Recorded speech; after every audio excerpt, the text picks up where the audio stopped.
She stands on the other side of the room, and the air seems to tilt toward her. Not because she's loud or trying hard, but because attention fits her like clothing she was born to wear.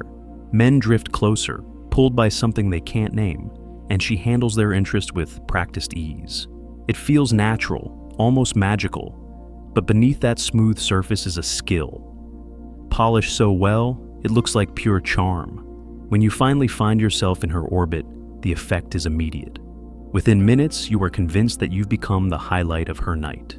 She leans into conversation at just the right angle, asks questions that carve into your sense of self, laughs exactly when laughter is meant to affirm connection. She leaves you with the strange impression that some rare, invisible thread ties the two of you together in a room full of strangers. But beneath this feeling lies another reality, one far less romantic and far more calculated. The rhythm of her responses, the way she reads your expressions like maps she's traveled 1,000 times before, the artful shift into topics most would hesitate to touch too soon. It is the fluency of repetition.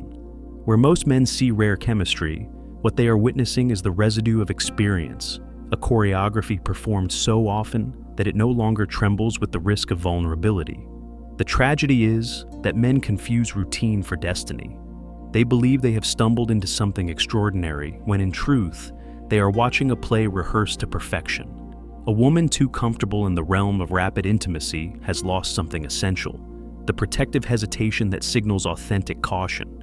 Nature builds those walls for a reason. They guard the sacredness of first encounters. When those walls have been eroded by too many crossings, intimacy becomes mechanical, a door that swings open without resistance. That ease reveals itself in countless ways, in how quickly she leans into personal disclosure, in how physical boundaries seem to dissolve before trust has had time to grow, in how awkwardness is absent where it should naturally exist. What feels like chemistry is often muscle memory, and no man can reclaim the uniqueness of a first with someone who has turned intimacy into craft. On the opposite end of the spectrum lies a different wound. Women who engage brightly, even charismatically, but never allow their true selves to be touched. They show you colors, but never the canvas they are painted on. Every time conversation nears depth, they redirect, deflect, or turn the focus back to you. You might learn their tastes, their routines, their polished stories, but never the tremors that shape their soul. These women carry fortresses inside, built brick by brick from losses, betrayals, disappointments. The more they've loved and been broken, the more they've buried the keys to their inner doors. To love such a woman is to feel perpetually incomplete, because your giving will always exceed your receiving. You press against walls designed not to yield, and you discover, slowly, that you are not building intimacy.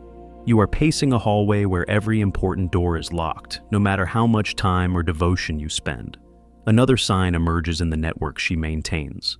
While her female friendships may be thin, her connections with men are many. Old partners linger in her orbit under the guise of friendship. Male acquaintances occupy the role of emotional suppliers, waiting for opportunities that might one day ripen. For her, this network is a safety net, a source of constant validation, a rotation of backups that ensures she is never without the resources she desires. And so, you find yourself competing against an invisible crowd, not just the men you see, but the unseen ones. The names lighting up her phone, the digital echoes in her social media comments, the exes who can be summoned back with a single message. Pay attention to her defensiveness when you question these connections. The more fiercely she guards them, the clearer it becomes that they serve a purpose beyond simple friendship. They are lifelines of attention, insurance against emotional scarcity. This is not the architecture of love, but of commerce. Intimacy itself becomes transactional. Withdrawn when conflict arises, offer generously when she needs your compliance. Passion becomes bargaining. Affection becomes a reward system, calibrated not by feeling, but by strategic timing. And you, unknowingly, are reduced to a performer on a stage, where every act you deliver determines whether warmth flows toward you or is withheld. You mistake this shifting intensity for passion, believing her volatility signals depth. But it is management, not magic.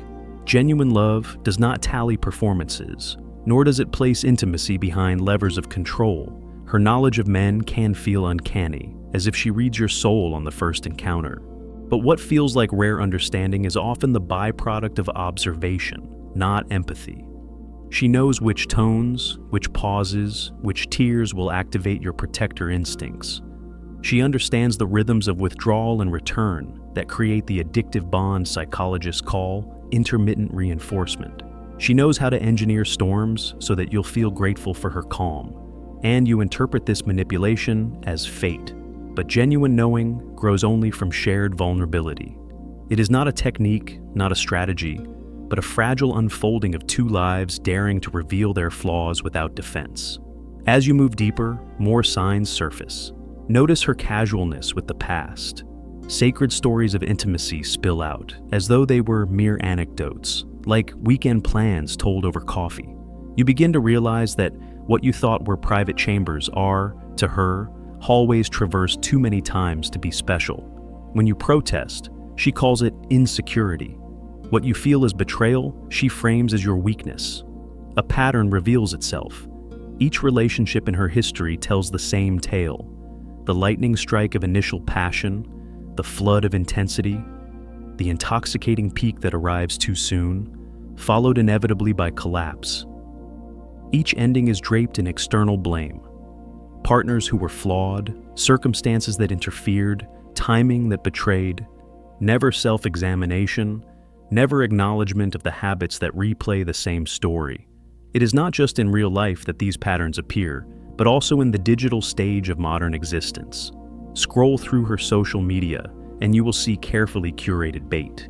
Images that invite commentary, captions designed to stir intrigue, content calculated to maintain the interest of countless men orbiting her online persona. To her, attention is oxygen. Silence feels like suffocation. She seeks not depth with one, but affirmation from many. And you will sense it in your bones that you are never enough because her hunger is bottomless.